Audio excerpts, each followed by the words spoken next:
Olá, advogados e advogadas! No bate-papo de hoje, a gente trouxe algumas dicas do que leva um cliente a defender a sua marca.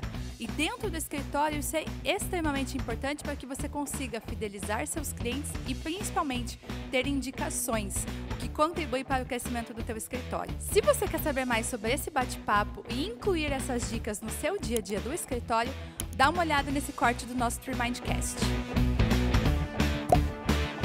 E já deu para ver aqui no começo da conversa que vai ter muitas palavras difíceis, né? Branding, CS, eu acho que o pessoal de casa não sabe, a gente pode começar já explicando o que são esses termos, né? Exatamente. Explica então um pouquinho pra gente, Matheus. Vamos começar com você. Eu, tem que ter a head de Branding e o head de CS que vão explicar o que é isso. Eu ia pedir, na verdade, para você explicar um pouquinho de quais termos a gente pode falar hoje. Então, é CS, Branding. O que mais vocês acham que a gente pode abordar aqui dentro do episódio hoje? Acho que Customer Experience, de experiência do cliente, também é importante. Storytelling também é legal para falar de marca. Ótimo. Então, vamos traduzir agora para a galera. Então, começa explicando para a gente, Gustavo. Então, vamos lá. Eu acho que sucesso do cliente, primeiro, é difícil porque é uma coisa muito ampla, mas é uma estratégia que a empresa, enfim, a marca, ela tem que ter para que tenha o objetivo como sucesso daquele cliente. Então, ele não é somente uma área dentro da empresa, mas sim um pensamento, ele é a mentalidade da equipe para que o cliente tenha sucesso naquele momento.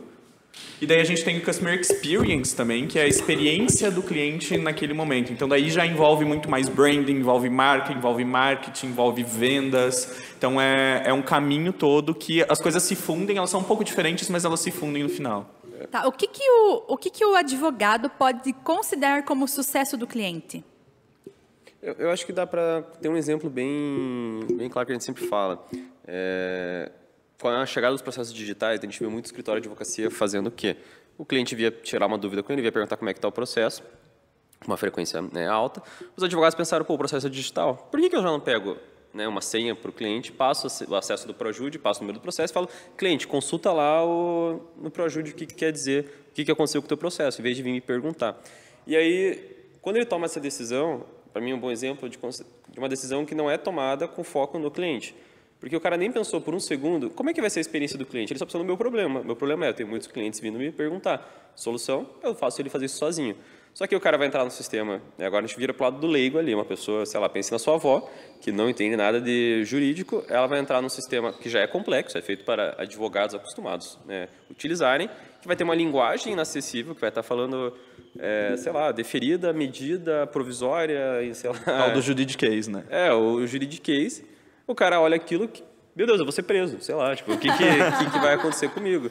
E aí ele volta para o advogado agora já cheio de ansiedade, porque ele olhou aquele troço, não entendeu nada, e vai falar, agora volta para o mesmo lugar que ele ia antes, ele volta para o advogado para querer tirar uma dúvida por que aconteceu aqui. Só que aí percebe que o advogado deu uma nova regra, passou um novo padrão para o seu cliente, e agora ele vai vir na primeira vez perguntar. Só que na segunda vez, ele já vai ficar, eu vou incomodar o advogado de volta perguntando, será que eu deveria entender o que está aqui? Será que eu sou burro? E aí, ele vai perguntar para o advogado vai demorar. Aos pouquinhos, ele vai se distanciar do advogado, vai viciar naquela página de acompanhamento do Projude, sem entender cada vez menos coisa, e aquela ansiedade vai só crescendo dentro dele. Quando ele voltar para o advogado, ele já vai estar com a ansiedade lá em cima, surtando, precisando, desabafar. E aí o advogado, o cliente vem puto falar comigo. Sim, você deixou ele para uma situação que ele fica puto. Aí, para mim, é muito uma decisão, um exemplo do dia a dia do que é ter... A gente fala de cliente-centrismo, com o Nubank, lá, customer-centric e tal. É você não ter o cliente ali no foco. O cliente no foco seria você desenvolver um outro processo, alguma coisa que você consegue... Você nutrir ele com informações já em linguagem acessível, que você consegue tirar aquela demanda constante no celular, mas você está olhando para a experiência dele. Você está colocando o problema do cliente em primeiro lugar antes do problema da empresa. Acho que é um bom exemplo. É você pensar na mentalidade do cliente mesmo. Então, ao invés de você entender, resumindo tudo que o Matheus falou, ao invés de você pensar como um advogado que está ali resolvendo o meu problema, você precisa resolver o problema do teu cliente. O problema, ou enfim, dar uma solução para ele naquele momento, na visão dele. Esquece a tua visão dele. Esquece a visão do advogado. A gente vê muita... Eu gosto de exemplo, eu sou louco desse exemplo. Eu tinha um amigo que trabalhava numa agência de marketing e ele falava que todo dia chegava alguém, o dono da padaria da esquina, cara, eu quero criar um aplicativo da minha padaria. Por que você quer fazer isso? Ele, porque eu acho que sim, é legal, porque os clientes querem e tal. Daí ele não por um segundo parou e imaginou sabe, se colocou no lugar do cliente dele para pensar, cara, o cliente dele quer um aplicativo da padaria, você vai baixar esse aplicativo? Quem que usa isso? Tipo, ele sempre tinha que fazer, cara, você usa o aplicativo de algum lugar? Tipo, você tem aplicativo baixado, sei lá, de pizzaria, de coisa assim? Não, toda vez que você vai lá, você baixa, usa e depois desinstala. Por que você vai fazer isso, então, sabe? É um ótimo exemplo tipo, de como o cara toma uma decisão olhando pelo viés dele e não pelo viés do que um cliente realmente quer. O achismo, né? É, o achismo. Eu acho que o meu cliente vai gostar, mas nem fez uma pesquisa, nem teve certeza disso, né? E eu acho que esse é o ponto. Tipo, a gente tem que entender o que o nosso cliente quer e tem que entender o nosso público, a gente tem que entender o que é. Porque, às vezes, nosso cliente ele pode ser um cliente super tech, super tecnológico, super jovem, que vai se adaptar com o aplicativo da padaria ou com o aplicativo do escritório e tal, mas pode ser o cliente de previdenciário, uma senhorinha de 70 anos que precisa fazer a revisão da pensão por morte que ela recebe. E aí vezes, ela não vai conseguir. E às vezes essa senhorinha tem dificuldade até para usar o WhatsApp. Exato. Né? Se for minha avó, não vai ter dificuldade nenhuma para usar o WhatsApp. A minha avó já não usa, entendeu? Então, exatamente. Então, a gente precisa entender qual é o público que a gente está atingindo. Eu acho que esse é o ponto que responde à tua pergunta. A gente precisa entender o nosso cliente. A primeira coisa que a gente precisa fazer é entender quem é o cliente, como ele se adapta com a nossa realidade, como a gente vai adaptar a nossa realidade em cima dele. E aí não existe achismo, é pesquisa, é conversa, é sentar cara a cara, fazer formulário, ler resposta. Tem que sair da sua zona de conforto, dentro do seu escritório e sair pesquisar. Se você é advogado, para 30 segundinhos e presta atenção nessa novidade que certamente você não conhece e vai te ajudar a gerar mais negócios para o seu escritório. Se liga nesses dois exemplos de mercado aqui. O mercado bilionário de energia renovável, mercado com várias demandas jurídicas, certamente você conhece, já ouviu falar, e as queridinhas fintechs, bancos digitais e outras inúmeras startups que estão bombando por aí. E aí surge aquela pergunta, puxa Guilherme, legal, os dois mercados são massa, mas como é que eu entro neles? Ou se já estou, como é que eu aumento a minha prospecção de clientes?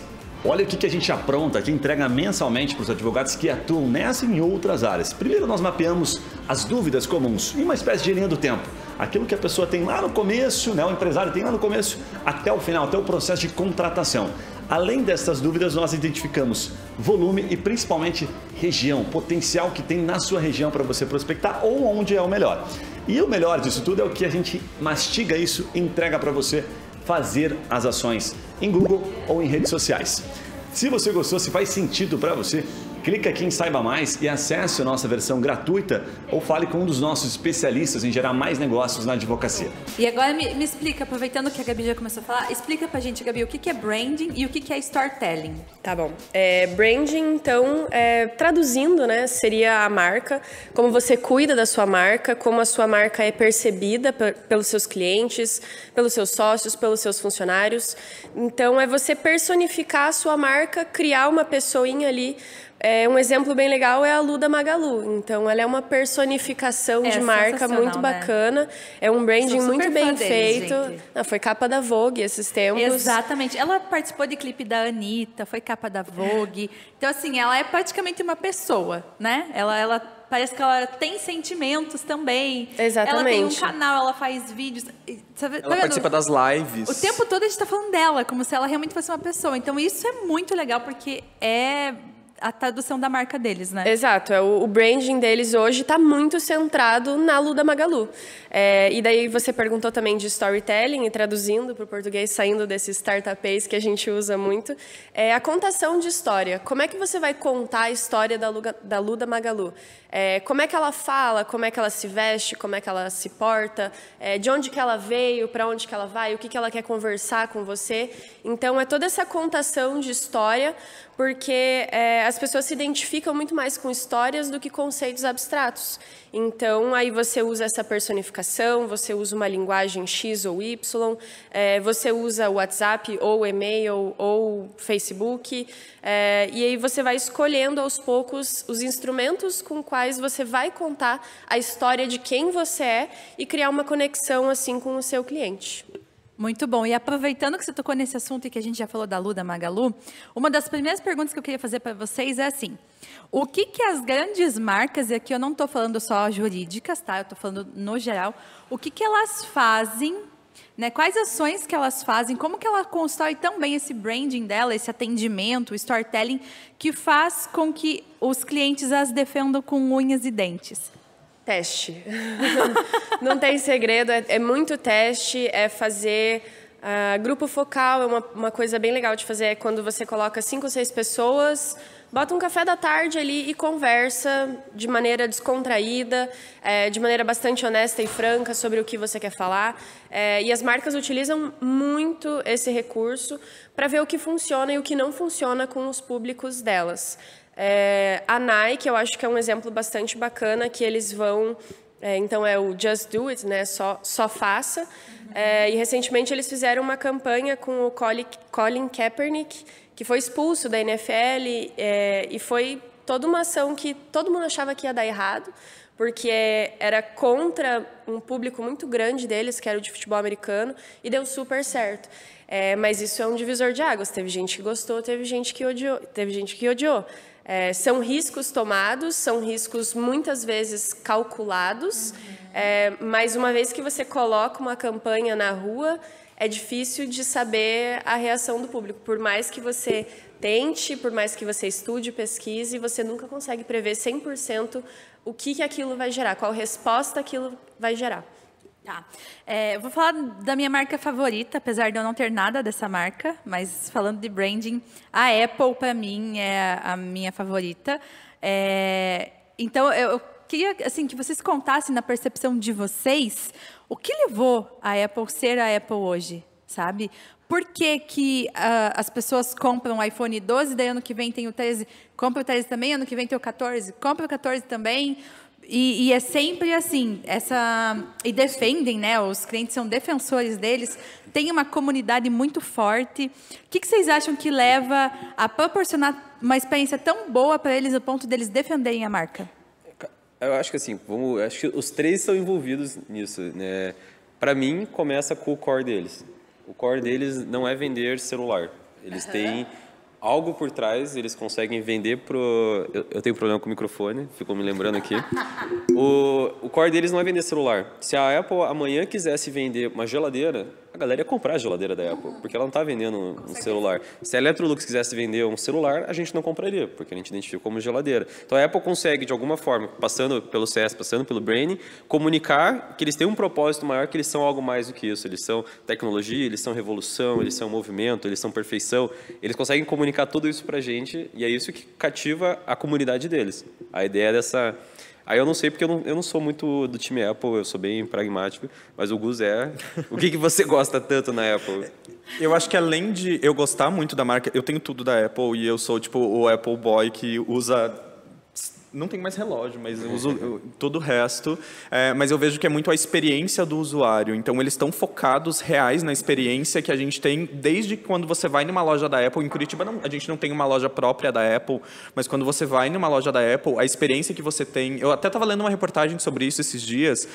O fato deles colocarem a fachada deles ser inteira de vidro já é o teste que eles fizeram e eles entenderam que os clientes eles já veem aquela loja, aquela grandiosidade, muita gente testando produto, e daí tem o Genius Bar dentro da loja também, que é os gênios que eles chamam, de pessoas que estão lá para te ajudar a resolver um problema que você tem com o teu celular, ou para te ajudar a configurar. Quando você compra um produto em uma loja própria da Apple, tem uma pessoa ali para te ajudar a configurar o teu computador, para te explicar, para te fazer um onboarding, se a gente for para dentro de uma estratégia de CS, para fazer um onboarding com aquele cliente, explicar a funcionalidade, explicar o software. Então, eu acho que é essas pequenas coisas que eles foram implementando que acabou tornando a marca grande. Porque no começo eles eram computadores, né? Tipo, eles surgiram como um computador e hoje é muito mais além do que isso e torna a vida das pessoas muito mais fácil. Eu sou defensor da Apple, então eu vou falar bem. O Gus é o cara que, se saísse a geladeira da Apple, ele ia comprar a geladeira da Apple. Se eu tivesse dinheiro, eu ia comprar a geladeira da Apple. E é exatamente isso. Eu prefiro, e hoje eu vejo que se eu pagar um pouco a mais no produto da Apple, a minha experiência como usuário vai ser melhor e eu vou me adaptar melhor do que num produto de outra marca, e eu prefiro pagar um pouco a mais porque eu vou me sentir confortável e, tipo... Você está imerso nesse mundo. Exato. Já, né? Para sair dele vai ser mais difícil, você se adaptar com outro software e fazer toda essa mudança vai causar uma estranheza no Gus, com certeza. E até a própria figura do Steve Jobs, que ele sempre se portava como visionário e vanguarda e não sei o que, inovação. E isso permanece até hoje, apesar dele não estar mais à frente, né? E é engraçado. É engraçado que ontem a gente estava conversando na hora do almoço e a Agatha falou pra gente, tipo, eu nunca tinha tido um iPhone, agora que eu comprei eu não troco mais. E eu falei, tipo, yes, legal, é isso Consegui. mesmo. Porque a experiência é diferente. E daí ela já falou, eu não usaria um computador da Apple porque é muito difícil. Eu falei, amiga... Até você se acostumar. Até você se acostumar, porque depois ele é ótimo, é muito rápido, é muito fácil de mexer, sabe? Então é essa experiência mesmo. E isso que a Cássia falou do Steve Jobs, por exemplo, que ele tem essa coisa de visionário, era isso que eu estava querendo puxar. Ele passa essa imagem e aí você, quando está usando, aí eu sou muito anti-marca, tipo, essa coisa, mas o Gus, ele se sente um visionário. Tipo, ele está usando a Apple, ele está na vanguarda, ele é um visionário, ele é inovador, ele é o early adopter de tecnologia e tal. E isso não é só a Apple que usa. A gente estava falando esses dias a gente foi pegar um cafezinho lá do escritório. A gente tem o The Coffee, que agora surgiu em todo lugar existe um The Coffee. E aí todos os The Coffees, eles têm, é franqueado e tal, mas eles mantêm uma qualidade, primeiro, do ambiente, que é um ambiente muito clean, você se sente uma pessoa moderna ali dentro, ele tem toda essa pegada de uma arquitetura mais limpa. E aí sempre os baristas, e aí eu não sei se é proposital, com certeza eu acho que é, mas não dá pra saber. Eles sempre põem baristas parecidos, pessoas descoladas, tipo, com cabelos diferentes. A Chili Beans do café. A Chili Beans do café, com pessoas com tatuagem. E quando você toma, a gente tava brincando, eu me sinto que nem eles, eu sou descolado que nem esses baristas, eu sou, sabe, você puxa aquilo pra você. Você tá só tomando um café, mas você sente isso. Já quando você vai no Mais Um, ou é Mais Um, aquele amarelinho, você não sente tudo isso. Você sente, um café só. O preço dos dois é o mesmo, você toma Mais Um, você acha que é caro. O The Coffee você não acha caro, você acha que é o preço justo de um café feito por baristas tão estilosos e que passa essa sensação pra gente. E pra quem não é do universo, eu imagino um advogado ouvindo, isso é bobeira, tipo, isso não acontece. Isso acontece muito, tanto que a Cássia já puxou a Chili Beans na hora na cabeça. A Chili Beans usa esse mesmo recurso. Você falou dos advogados e era a minha próxima pergunta. Como que a gente consegue aplicar essas ações para incluir o cliente nas suas estratégias, incluir o cliente nas suas decisões, executar testes com o cliente, né? Sempre pensando no cliente. Como que a gente consegue aplicar essas coisas que a Apple faz, que a Lu faz, a Lu do Magalu, que o Nubank faz? Como a gente aplica isso dentro do direito? Olha, dá para pegar... Vamos começar com um exemplo fora e trazer para o direito. O Airbnb, quando ele começou, tem um podcast muito legal que conta a história deles e tal. Eles estavam perdidos em um certo momento, aí eles conversaram, eles ficavam lá no Vale do Silício e a maior parte dos usuários dele ficavam em Nova York, Nova York, né? Aí o cara falou, o que vocês estão fazendo aqui? Vocês tinham que estar lá com, seus usuários. Sim. Eles atravessaram, foram sei lá, não lembro se foi de avião, o que foi, mas eles deram um jeito de chegar em Nova York, e aí eles foram de apartamento de todos os proprietários, eles chegavam com o propósito de falar, eu sou um fotógrafo, eu vou tirar foto do apartamento para você, para melhorar teu ranqueamento. E aí, nisso, eles aproveitavam para fazer o que a Cássia falou, meio que um grupo focal. Tirava foto e conversava com as pessoas. Tá, o que você acha como é que tá o Airbnb? Você acha que dá para ser diferente? O que você, como usuário, gostaria ali dentro? E aí, quando você chama o teu cliente para participar, você demonstra uma vulnerabilidade, uma abertura para ele construir junto, via de regra, as pessoas se animam com isso. Tipo, se você entrasse no McDonald's e os caras do McDonald's falassem, o que você gostaria que tivesse no cardápio? Você ia palpitar. Todo mundo adora palpitar no negócio alheio. O Airbnb se aproveitou disso, e aí a galinha dos ovos dourados que eles acharam era um usuário que tinha feito um livro, um monte de... um cara meio doidão. Ele fez um livrão com todas as sugestões dele para o Airbnb. Tudo que ele achava que o Airbnb tinha que ter, e ele que tinha vários imóveis lá em Nova York, não sei o que, ia ser o sonho dele de aplicativo. Aí os caras, caralho, a gente achou o nosso roadmap aqui, um usuário deu pra gente. E eles pegaram isso e transformaram no roadmap da empresa. Trazendo para o lado do advogado, eu acho que a gente tem muito essa visão, o cliente fica para fora e para dentro da empresa é a gente. A gente não pode mostrar o que acontece aqui dentro, né? Fábrica de salsicha. O cliente, a gente tem que ter uma imagem para ele não pode saber como funciona. Eu começaria quebrando um pouco isso. Obviamente, para a advocacia empresarial pode ser um pouco mais difícil, mas você tem aquele cliente que é mais próximo teu, que você já tem uma confiança. Começa, cara, o que você gostaria que a gente fosse diferente? Pode mandar a real, fala o que você às vezes fica puto com a gente, o que você acha que falta, e aí você começa a colher isso. Aí esse cara, mais do que te ajudar dando conselhos, ele vai virar um defensor da marca. Ele vai te indicar, porque ele sabe que você está preocupado com a experiência dele, ele sabe que ele pode indicar um amigo dele, que você vai estar preocupado com aquele cara. Você não é um cara que está ali só para ganhar dinheiro em cima do cliente, você está querendo melhorar o serviço para ele. Para mim é um processo meio natural que vai funcionando. E a gente faz muito isso. E eu acho que além disso também, você precisa falar a linguagem do seu cliente. Você precisa trazer ele para dentro para você entender o feedback deles, mas antes disso, você precisa que ele se sinta confortável para entrar na sua marca e para dar o palpite lá dentro. Então não adianta eu chegar para o meu cliente e falar que o processo dele foi concluso, ele não vai saber o que é um processo concluso. É igual a gente estava falando da senhorinha. Eu só abri um ponto. Aí depende, porque você está olhando para o nosso público hoje. Talvez um escritório no Pinheiro Neto, que atende o jurídico de uma grande empresa, aí ele tem a linguagem própria dele. Mas ele fala na linguagem do cliente dele, né? A linguagem não necessariamente só é ser simples. Para a gente é ser simples. Para um Pinheiro Neto, a linguagem pode ser usar juridiquês, por exemplo. É você saber com quem você está conversando e se adaptar para isso. Naquele ponto que a gente estava falando antes, de você realmente entender o seu cliente e adaptar a sua operação, adaptar a sua linguagem, a forma de tratativa para ele se sentir confortável e ele entrar dentro da sua empresa e conseguir te dar esses feedbacks de uma forma confortável. Se você for pensar na pessoa física que não entende nada, você não vai falar o concluso. Agora, se você for pensar no advogado sênior, sei lá, no diretor da empresa, tudo bem você adaptar. Às vezes você deve, né? Você vai fazer um teste e vai ver que o cara reage muito mais à autoridade, a você passar essa autoridade para ele, do que, enfim, e aí acessibilidade. Tem o ponto de você ser adaptável, e eu esqueci a palavra que a gente usa bonitinha para falar sobre ser maleável e tal, mas pode ser que um teu cliente ele queira ser atendido de uma forma e outro cliente ele queira ser atendido de outra forma. Então você tem que entender aqueles clientes. É óbvio, quando você está em um contexto de muitos clientes, é impossível você não padronizar e você não ter uma direção para você seguir. Mas quando você é um escritório pequeno, quando você é um advogado, quando você tem 2, 3 advogados atendendo e ali conversando, faz sentido você adaptar para aquele cliente, para aquele momento, a tua linguagem, o teu e-mail, enfim, para aquela pessoa, aquele cliente se sentir confortável de conversar contigo também e de passar os feedbacks. E esse é um desafio. Quando você vai crescendo, você vai tendo que padronizar e você vai perdendo essa capacidade de fazer adaptações, flexibilizações. E o desafio é você conseguir crescer mantendo de alguma forma isso. Obviamente você vai perder, mas, por exemplo, a gente recebeu um cliente que se identificava como não binário. E a gente não tinha no sistema gênero não binário, ou a pessoa se identificava como masculino ou feminino. E aí a gente não usava, não tinha um e-mail, né, template de e-mail, porque assim, sei lá, a pessoa seja bem-vindo, para marcar masculino, ele recebia um e-mail falando seja bem-vinda.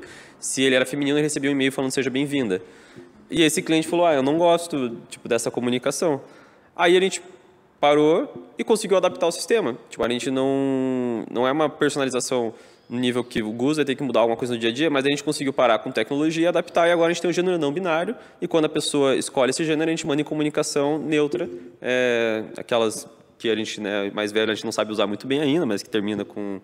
Com E, geralmente. Isso. Então, e a gente foi estudar e foi entender como realmente adaptar a linguagem. Eu e o Gus até altas horas pegando vários artigos de... Seja bem-vinde. Bem-vinde. Essa é a parte sim, mas tem vários... Já tem toda a gramática ali adaptada. Então, depois eu fui estudar em inglês e daí, é pior ainda, porque não existe pronome ele ou ela, daí seria them. É no plural que eles usam daí. Sim. Mas, enfim, é um exemplo de como você pode sempre tentar personalizar. Não é porque você está crescendo, padronizando, que você tem que botar todo mundo em uma linha de abate de gado. Você tem que conseguir, na linha de abate do gado, personalizar vários caminhos diferentes para o seu cliente escolher o melhor para ele. E pensar nas técnicas de CS mesmo, enfim, de atendimento, as grandes empresas, elas têm padronização, mas, por exemplo, se você hoje... vou trazer o exemplo da Google, que foi a empresa que eu trabalhei para ela. Se você for atendido em qualquer lugar do mundo, o atendimento vai ser igual. Sim. Vai ser padrão, porque eles têm o treinamento, mas você não é um robô lá dentro. Você consegue fazer as coisas dentro das linhas de atendimento que precisam ser realizadas.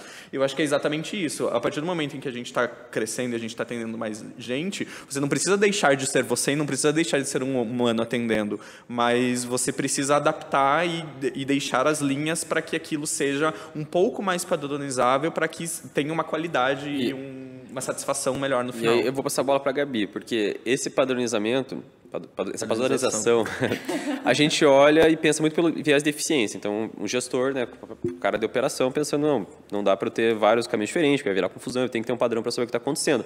Mas mais do que isso, quando o Google padroniza no mundo inteiro o atendimento, ele está definindo uma marca. Ele está falando como que a pessoa tem que se comunicar com ela. Eu quero que você use a linguagem autoritária, complexa, que você passe, que a gente é crânio de tecnologia, o cara não sabe nada, poderia ser. Ele optou por fazer, uma linguagem super acessível, que comunica com a pessoa e tal. Aí, isso é uma padronização, mas que não tem motivo de eficiência, tem motivo de marca, porque a pessoa vai associar. Esse é o tom de voz da marca, né, Gabi? Exato, e o Gus tocou num ponto bastante importante, que é padronizado porque eles não querem que deixe de ser humano. Não é para você sentir que você está falando com um robô. Isso é muito importante. Nossa, quantas vezes na minha vida, eu que sou uma pessoa que lido moderadamente bem com tecnologia, já chorei tendo que lidar com um robô do WhatsApp, bot de atendimento de telefone. E é terrível isso, e você se sente como cliente distanciado. Você sente que é um obstáculo a mais para você resolver seu problema, para você consumir um produto, um serviço, e não que tem alguém ali, uma marca, alguém preocupado com você e com o seu sucesso do cliente, no caso.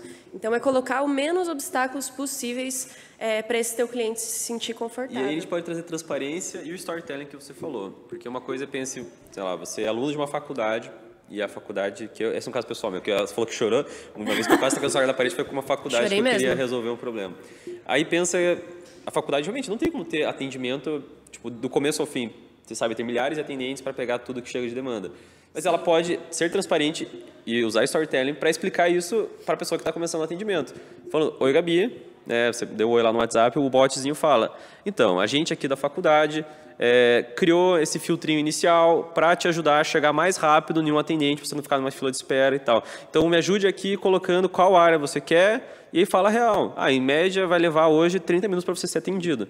Não é o ideal? Não, mas se for transparente, a pessoa já consegue se preparar. É muito menos frustrante do que você ficar meia hora esperando e não saber o que está acontecendo. Você só cai lá, escolha a opção A, B ou C, entendeu? Traga o teu cliente, mostra para o teu cliente por que você faz aquilo, seja transparente com ele, você consegue transformar essa experiência em algo mais agradável. E volta o que a Castro falou lá no começo, que é teste. Você não vai conseguir chegar nesse nível de fazer essa pesquisa se você não entender o que o seu cliente quer. Se você não entender se faz sentido naquele momento fazer dessa forma ou não fazer dessa forma. Acho que... E é uma escolha, eu acho. Você falou de, às vezes não tem capacidade de atender e ter atendente o tempo todo. O Nubank tem atendente o tempo todo, o dia inteiro, toda hora. Nossa, eu já mandei mensagem porque eu esqueci a senha do meu cartão, precisava pagar uma conta 3 da manhã. E me atenderam, consegui resetar a senha no restaurante mesmo. E é uma escolha da marca fazer isso, claro, envolve muito dinheiro fazer isso, mas foi o diferencial para o sucesso deles e para a rampagem que eles tiveram. E aí é uma reflexão, porque, vamos lá, o Nubank com certeza tirou recurso de outro lugar para bancar essa operação. Certeza. E aí, de um lugar que ele pode ter tirado recurso? De marca. Tipo, ele pode ter tirado muita grana que ele poderia investir em outdoor, coisa assim, porque para ele essa é a maior propaganda possível. Essa é a melhor estratégia de marca. E deu super certo, né? Deu super Porque certo. todo mundo indica. É o que a gente estava falando agora há pouco. O receber o presentinho do atendente do Nubank foi com certeza uma estratégia de marca para que a marca fosse reconhecida e falasse, meu Sim. Deus, eu quero receber o presentinho do Nubank. Só que Sim. acabou. Eles não fazem mais isso, porque eles conseguiram espalhar a marca, as pessoas ouviram falar do roxinho, ok. Agora é a hora que entra o atendimento excepcional como, enfim, o core da marca deles. E vale muito mais a pena gastar para eles, né? Em ter atendente 24 horas por dia e tal, super bem remunerado, super E o bot bem que eu felizes. chorei era de outro banco concorrente, que eu só queria cancelar meu cartão e fiquei 3 horas chorando em casa. Eu porque acho tô que o nessa alcance... também. Eu já passei também. O alcance disso é muito maior do que se eles pegassem essa mesma grana e investissem em outdoor no Brasil inteiro. Né? O Com impacto toda seria... certeza. E aí, o que você achou das nossas dicas? A gente espera que esse bate-papo te ajude a aplicar algumas ações dentro do teu escritório e que isso contribua para que você consiga realmente fidelizar seus clientes. Se você gostou desse episódio, não esqueça de deixar o seu gostei. Se tiver alguma dúvida, coloca aqui nos comentários. E se tem alguém que pode ser beneficiado com esse conteúdo, compartilha com essa pessoa.